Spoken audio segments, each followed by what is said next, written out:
আমি খবর পড়ছি হুমায়রা কুরেশি। ইরান যুদ্ধের ৮৮তম দিন। হরমুজ প্রণালীর কাছে যুক্তরাষ্ট্রের হামলা, কাতারে আলোচনা চলছে। যুক্তরাষ্ট্রের বাহিনী ইরানের দক্ষিণাঞ্চলে একাধিক হামলা চালিয়েছে। এদিকে ইরানের একটি প্রতিনিধি দল কাতারে আলোচনায় অংশ নিচ্ছে। যুক্তরাষ্ট্রের সামরিক বাহিনী জানিয়েছে তারা দক্ষিণ ইরানে হামলা চালিয়েছে এবং এসব হামলাকে আত্মরক্ষামূলক অভিযান বলে বর্ণনা করেছে। একই সময়ে ইরানের শীর্ষ কর্মকর্তারা আলোচনার জন্য কাতারে গেছেন।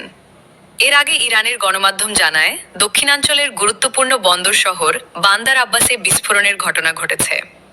এই শহরটি হরমুজ প্রণালীর কাছে অবস্থিত, যা বিশ্বব্যাপী তেল ও গ্যাস পরিবহনের অন্যতম গুরুত্বপূর্ণ পথ। বিশ্বের প্রায় 1/5 তেল ও গ্যাস এই পথ দিয়ে পরিবাহিত হয়। তেহরান দ্রুত কোনো সমঝোতা হওয়ার সম্ভাবনা নিয়ে সতর্ক অবস্থান নিয়েছে। সোমবার ইরানের পররাষ্ট্র মন্ত্রণালয়ের মুখপাত্র বলেন, আলোচনায় কিছু অগ্রগতি হয়েছে, তবে এর অর্থ এই নয় যে খুব শিগগিরই কোনো চুক্তি হতে যাচ্ছে। দয়া করে আমার চ্যানেলটিকে সাবস্ক্রাইব করুন। ইরানি পরিস্থিতি, সারা দেশের ইন্টারনেট ব্ল্যাকআউট প্রত্যাহার। ইরানের প্রেসিডেন্ট মাসুদ পেজেশকিয়ান প্রায় পুরো দেশে ৮৭ দিনেরও বেশি সময় ধরে চলা ইন্টারনেট বন্ধের পর আবার ইন্টারনেট চালুর নির্দেশ দিয়েছেন বলে রাষ্ট্রীয় গণমাধ্যম জানিয়েছে। যুদ্ধ চলাকালে নিরাপত্তা উদ্বেগ ও সাইবার হামলার আশঙ্কার কথা বলে কর্তৃপক্ষ এই ব্ল্যাকআউট জারি করেছিল। দক্ষিণ ইরানে যুক্তরাষ্ট্রের হামলা, দক্ষিণাঞ্চলীয় শহর বান্দার আব্বাসে বিস্ফোরণের খবর পাওয়া গেছে। পরে মার্কিন গণমাধ্যম জানায় যুক্তরাষ্ট্রের বাহিনী দক্ষিণ ইরানে ক্ষেপণাস্ত্র উৎক্ষেপণ কেন্দ্র ও মাইন পাতা জাহাজে আত্মরক্ষামূলক হামলা চালিয়েছে বলে মার্কিন কর্মকর্তারা দাবি করেছেন। ইরানের রাষ্ট্রীয় গণমাধ্যম পরে জানায় হামলার পরও কৌশলগত গুরুত্বপূর্ণ বন্দর শহরটির পরিস্থিতি নিয়ন্ত্রণে রয়েছে। তেহরানে যুদ্ধের ক্ষয়ক্ষতি মেরামত। তেহরান সিটি কর্পোরেশনের কর্মকর্তারা জানিয়েছেন যুক্তরাষ্ট্র ইসরায়েলের হামলায় ক্ষতিগ্রস্ত ভবনগুলোর মধ্যে ৯৭% ছোটখাটো ক্ষতি ইতোমধ্যে মেরামত করা হয়েছে। বাকি কাজ আগামী সপ্তাহের মধ্যে শেষ হবে বলে আশা করা হচ্ছে।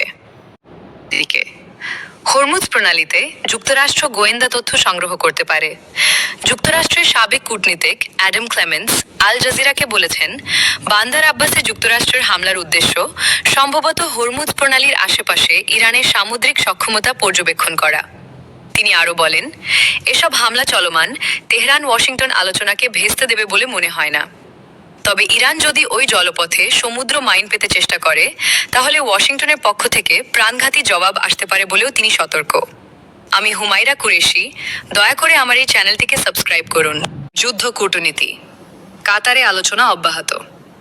ইরানের বিরুদ্ধে চলমান যুদ্ধবন্ধে সম্ভাব্য চুক্তির গুরুত্বপূর্ণ বিরোধগুলো সমাধানের লক্ষ্যে ইরানের শীর্ষ আলোচকরা কাতারে গেছেন। সোমবার বিভিন্ন গণমাধ্যম জানায় ইরানের পররাষ্ট্রমন্ত্রী আব্বাস আরাঘি, পার্লামেন্ট স্পিকার ও প্রধান আলোচক মোহাম্মদ বাঘর গালিব এবং কেন্দ্রীয় ব্যাংকের গভর্নর আব্দুল নাসার হেমাতি দোহার প্রতিনিধি দলে রয়েছেন। এর আগে ইরানের পররাষ্ট্র মন্ত্রণালয়ের মুখপাত্র ইসমাইল বাঘাই জানান আলোচনায় কিছু অগ্রগতি হয়েছে। তবে তিনি সতর্ক করে বলেন, এখনো বড় ধরনের মতপার্থক্য রয়ে গেছে এবং কোনো চুক্তি খুব শিগগিরই হচ্ছে এমন নয়। দোহা অর্থ প্রদানের গুজব প্রত্যাখ্যান করেছে। কাতার সরকার সেই সব খবর অস্বীকার করেছে যেখানে বলা হচ্ছিল যুদ্ধ শেষের চুক্তি নিশ্চিত করতে ইরানকে অর্থ প্রদানের প্রস্তাব দেওয়া হয়েছে। কাতারের পররাষ্ট্র মন্ত্রণালয়ের মুখপাত্র মাজিদ আল আনসারি বলেন, এসব দাবি আলোচনাকে ব্যাহত করা এবং আঞ্চলিক উত্তেজনা কমানোর প্রচেষ্টাকে দুর্বল করার উদ্দেশ্যে ছড়ানো হচ্ছে। যুক্তরাষ্ট্র ইরান আলোচনায় বড় বাধা এখনো রয়ে গেছে।